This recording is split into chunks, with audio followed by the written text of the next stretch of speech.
처음 해외 거래소를 고를 때 어디가 제일 좋아요? 맘먹고 시작하면 결국 수수료로 세고 보완해서 불안해지고 출금할 때 막힙니다.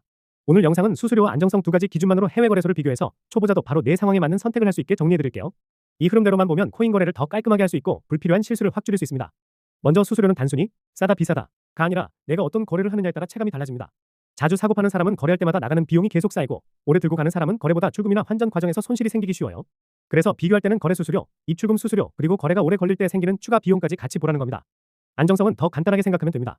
내 돈이 잠깐 멈춰도 괜찮은지가 아니라 멈추면 바로 문제가 되는 구조인지 보는 거예요. 서버가 자주 느려지거나 출금이 갑자기 지연되거나 고객 지원이 늦으면 초보자는 특히 당황합니다.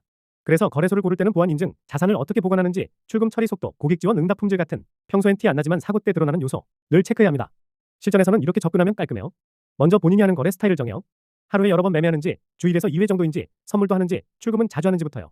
그 다음 후보 거래소 2에서 3개를 넣고 내가 실제로 쓸 기능, 기준으로 비교합니다. 예를 들어 단타가 많으면 거래 수수료와 체결이 중요하고 자주 옮기는 사람은 출금 수수료와 처리 속도가 더 중요해요. 초보는 기능이 많아 보여도 결국 쓰는 건 몇 가지뿐이라 그 부분만 보면 결정이 빨라집니다. 비교할 때 사람들이 놓치는 포인트가 하나 있어요. 수수료가 낮아도 거래가 불편하면 결국 손이 안 가고 안정성이 좋아도 수수료가 높으면 습관처럼 비용이 쌓입니다. 그래서 최저 수수료 하나만 보는 게 아니라 내가 자주 하는 행동에서 비용이 줄어드는지 문제가 생겼을 때 빠르게 대응 가능한지까지 같이 봐야 해요. 특히 처음엔 규모가 작아도 거래 횟수가 늘면 수수료 차이가 진짜 크게 느껴집니다. 정리하면 해외 거래소 비교는 복잡한 기능을 전부 외우는 게 아니라 수수료와 안정성 두 축을 내 거래 습관에 맞게 대입하는 작업이에요. 단기 매매가 많으면 체결과 거래 수수료를 우선하고 이동이 잦으면 출금과 처리 속도를 우선하고 초보일수록 고객 지원과 기본 보안이 탄탄한 곳을 고르는 게 실수 확률을 줄입니다. 이 기준만 잡아도 광고나 소문에 휘둘리지 않고 선택이 깔끔해집니다. 사실 이것보다 더 중요한 건 좋은 코인 거래소를 고르는 기준을 제대로 갖추는 거예요.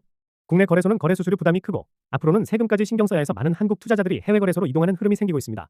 거래를 잘해서 수익이 나도 수수료가 크면 이익이 절반 가까이 줄어들 수 있어요. 수수료나 세금이 부담된다면 해외 거래소를 이용하는 선택이 합리적일 수 있겠죠. 수수료가 특히 저렴한 해외 거래소 그리고 가입 시 $100 이벤트를 하는 곳 정보는 이 영상 고정 댓글에 정리해뒀으니 고정 댓글을 확인해보세요.